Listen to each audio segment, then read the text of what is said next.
राजी कंबर के गोठ दलील बुरड़ो में बोर तबाही आने छड़िया रहवासी मुश्किलातन के मोड़ रहा। रिपोर्ट कर रहे है कयूम चालियो। नाज़रीन, हिन वक्त असीं तालके मीरो खान के गोठ दलेल बुरड़ो में मौजूद आहियूं। हिते वॾे पैमाने ते मींहुं ऐं ॿोॾि जे पाणीअ सबबु तबाही थी आहे। केतिरा ई घर ड्रही पट थी विया आहिनि ऐं केतिरियूं जानियूं ज़ाया थी वियूं। इन हवाले सां हितां जे ॻोठाणनि सां ॻाल्हि ॿोल कंदासीं। साईं, दलेल बुरड़ो आहे तक़रीबन 40-50 घर तक़रीबन किरी पियो आहे। बरसाति वजह जे करे मींहं जो पाणी बि बीहजी वियो, ॿोॾि बि थी वई, सिमूं वग़ैरह खंड लॻी आहे, जाॾऊं करूं चौधारी पाणी बीठो आहे, फसल वग़ैरह हर शइ तबाह थी आहिनि। साईं, कुझु बि न रहियो आहे ॻोठ में। तव्हां वञी ॾिसंदो विज़िट करे, असली कोई ऑफिसर हिनमहिल ताणी न आयो आहे, न DC न मुख़्तियारकार, कोई बि असली काॾऊं बि असांखे कोई बि असली सपोर्ट ई करणु न आयो आहे, वग़ैरह ॾिसण बि कोन आया आहिनि।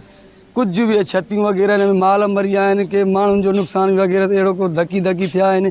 कुझु बि अॼु ॾींहं ताईं आया बि न आहिनि, पुछण बि कोन आया आहिनि। कोई संभाल ही नथो लहे। असां ॿेड़ियुनि ते सनो तुलो सामान वठी ग़रीबी हाल में गुज़ारियूं था। हिन टाइम असांजा ॿार मुतासिर उस ते वेठा आहिनि, धुप ते कंहिं वण जी छांव में वेहूं था 5 मिंट, असांजा ॿार बीमार, तबियत सही नथी रहे हर कंहिंजी, हर को पंहिंजे परेशानियुनि में लॻो पियो आहे। असांजी को बि मालिकी नथो करे। बरसाति वॾी तबाही कई, उन खां बाद में जेको आहे सो ॿोॾि आई, ॿोॾि चौफेर जेको आहे सो पाणी खे ॻोठ खे जेको आहे सो घेरे वई आहे।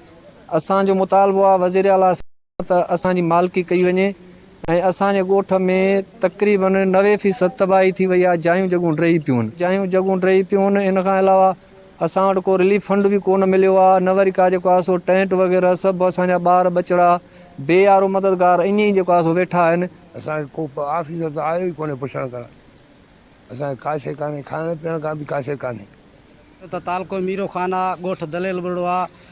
जॾहिं वरी उहो चूंडिजी विया आहिनि, असां उनखे कॾहिं ॾिठो बि कोन्हे, बल्कि उन्हनि जी वरक जे लाइ असांजे चंडनि जा नवाब साहब, मक्सन जा नवाब साहब सिर्फ़ु फ़ोनियूं करे चवंदा त हिननि खे वोट ॾिनो। अॼु उहो वोट उन्हनि खे ॾेई असां उन्हनि खे चूंडायो आहे, पर अॼु ताईं असांजी उन्हनि सार न लधी आहे।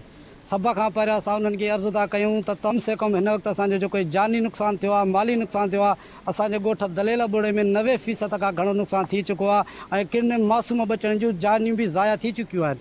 वस वारनि खे अपील था करियूं त ख़ुदारा असांजी हिन मुश्किल घड़ीअ में असांजी मदद कई वञे, हेल्प कई वञे। तक़रीबन दलेल बुरड़ो जूं 90% जायूं जेको आहे सो ड्रही पियूं आहिनि। हिकु त बरसाति, ॿियो जेको आहे सो सिमुनि घारा हया आहिनि। उन घारनि जे करे असांजो इंतिहाई जेको आहे सो वधीक नुक़सानु थियो आहे। DCO खे या आला अमलदारनि खे अपील था करियूं त हिन मुश्किल घड़ीअ में असांजी मदद कई वञे। हिननि आला इख्तियारनि खां, चूंडियल नुमाइंदनि खां, हुकूमत सिंध खां इहा घुर कई आहे दलेल बुरड़ो जे ॻोठ जे रहवासियुनि जी बि माली सहायता ऐं मदद कई वञे त जीअं हिन मुसीबत जी घड़ीअ में उहे बि 2 वक़्त जी मानी खाई सघनि। कैमरा टीम सां गॾु पीर कयूम, धरती TV न्यूज़, कंबर।